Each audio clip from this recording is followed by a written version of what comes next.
Mandy Hill, and I am from Baton Rouge, Louisiana. I am 32 years old. I'll be 33 in July. I am the mother of 4 children, and I've been married going on 13 years. And I will be getting the vertical sleeve surgery really soon, crossing my fingers. And I would like to document the process of me going through it and document my journey to see where I've come from and where I would like to go. You'll see me glancing down. This is actually my bullet journal, and I'll be documenting everything that I've gone through, different little thoughts that I have, because I want to look back and be able to see how I felt in this moment to help other people. So far, this is kind of like the only things that I have in it, and it's not too personal. I like to weigh about 150 to 155. I would like to avoid sagging skin, and I've been doing a lot of research on how to minimize and avoid it. I would like to jog and run Highland Park. Highland Park is a huge park in my city, and we've been going there for quite a while, for about 2 years, and my family can't run like we would like to because I'm the overweight one. My knees hurt, my back hurt when I'm finished, and I would actually honestly like to run the whole thing. Race Nate. Me and my husband are very competitive, and I can't race him down the hills or up the hill or anything else, and that is one of my big goals. Buy a nice swimsuit. I am so tired of wearing the granny swimsuits. I'm 32 years old. I want to wear something cute and sexy so I can have my husband like whoop whoop at the beach and stuff like that. I don't have to wear a cover up. And enjoy a shopping experience. When you're a big girl, you don't really get to enjoy all the things that you want to when you go shopping because you're very limited. And I've kind of been able to go to the junior plus size areas and get like a 19 or a 20, but it's very rare. I shop in the women's size 18, and I shop in the regular 18s, plus size, all that good stuff. But it kind of sucks because all of the cute stuff never looks the same in the plus size, and there's always an area in your body that you feel really yucky about. And the last thing, a piggyback ride on Nate. And Nate is my husband. I would love to do a piggyback ride. He always asks me to get on his back, and I'm totally terrified. So this is where I'll be documenting everything. And if you're interested in getting this bullet journal to document your journey as well, I'll put a link below for you to go on Amazon. I think this was $17 to purchase. Very nice journal. And this pen I'm using, it's this one.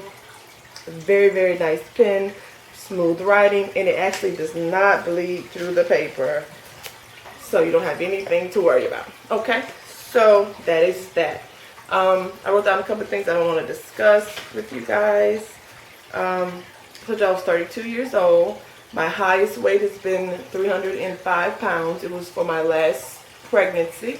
I have 4 kids, and they're all stair-steppers. So my oldest is going to be 12. My next one is a girl, and she's going to be 11. And then the next one is a girl, and she's 9. And the last one is a girl, and she'll be 7 in June. So they're very fairly, either they're 1 or 2 years apart. So we have kids very rapidly.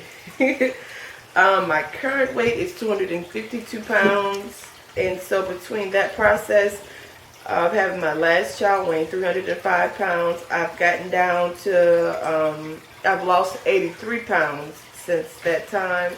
With yo-yo diets, really going in, watching my macronutrients, but I've got to a place where I really could not move the scale anymore. It became so frustrating. I did back and forth with that, and I was able to keep off out of the 83, 53 of those pounds.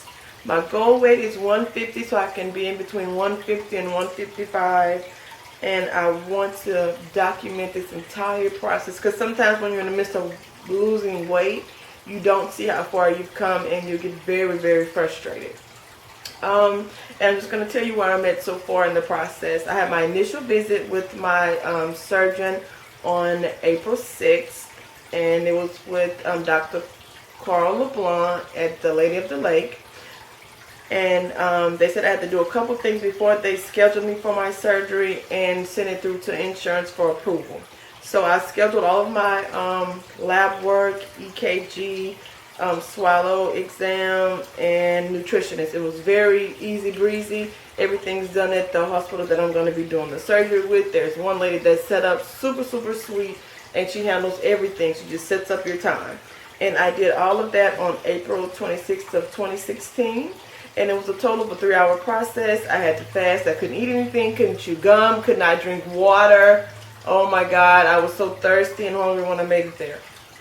And the lab worked. When they did the lab, I think they drew about 10 vials of blood. Yes, 10 vials of blood.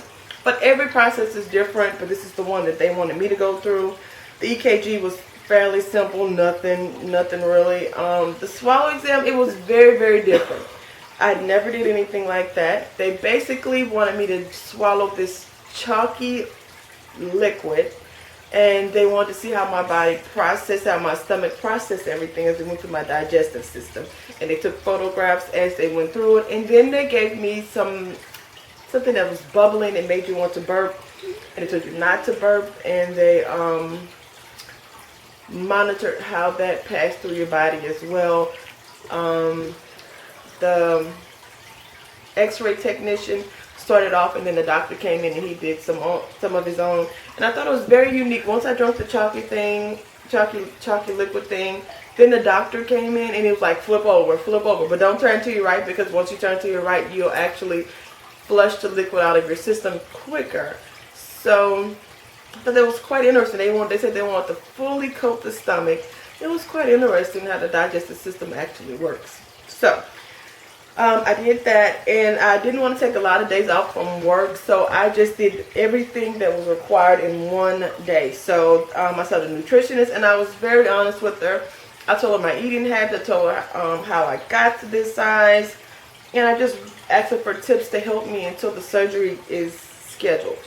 So that went very well. Okay, for the bariatric psychiatric eval, you have to have one of those for the surgeon that I'm using for my insurance, basically. My insurance, I found it very difficult to find one that my insurance would actually cover.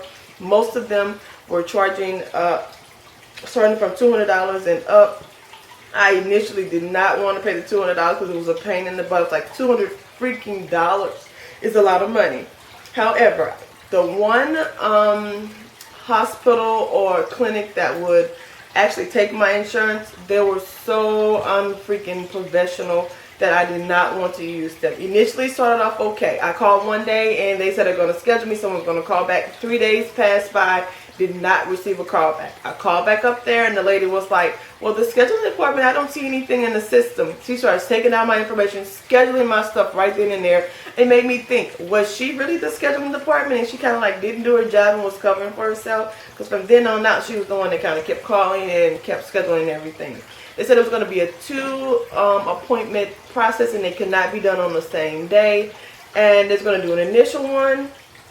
And I'm still going to have to pay a $60 copay to go see because it's a specialty doctor.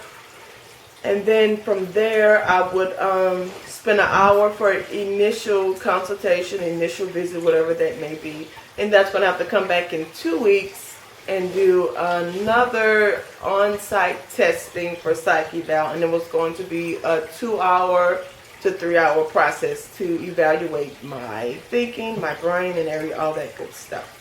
So I went ahead and scheduled it initially, and I was like, I can save $200. Why not go with it?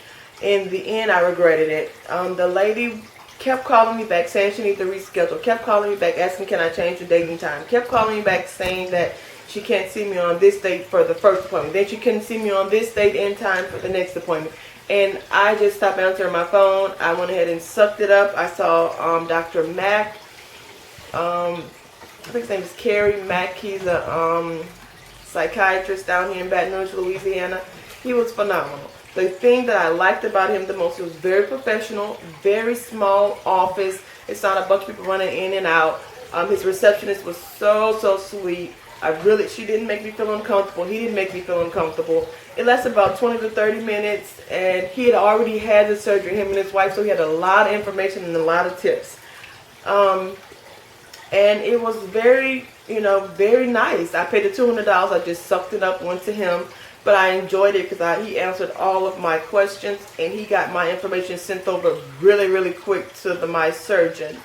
So I checked back this. I checked with my the scheduling nurse for my surgeon, and she said it would approximately take a week for all the lab results to come into her, and then a week for the insurance to approve it. So at this point, I contacted the lady at the hospital that's going to do the surgery, and she said that she sent over everything on May 2nd. And so I contacted the scheduling nurse, but I'm pretty sure she's freaking busy because she already said times and dates were filling up really, really quick. And so at this point, I'm just waiting for them to get back with me for the final follow-up with the insurance. Well, hey, I'm Amanda Hill, signing off. Bye.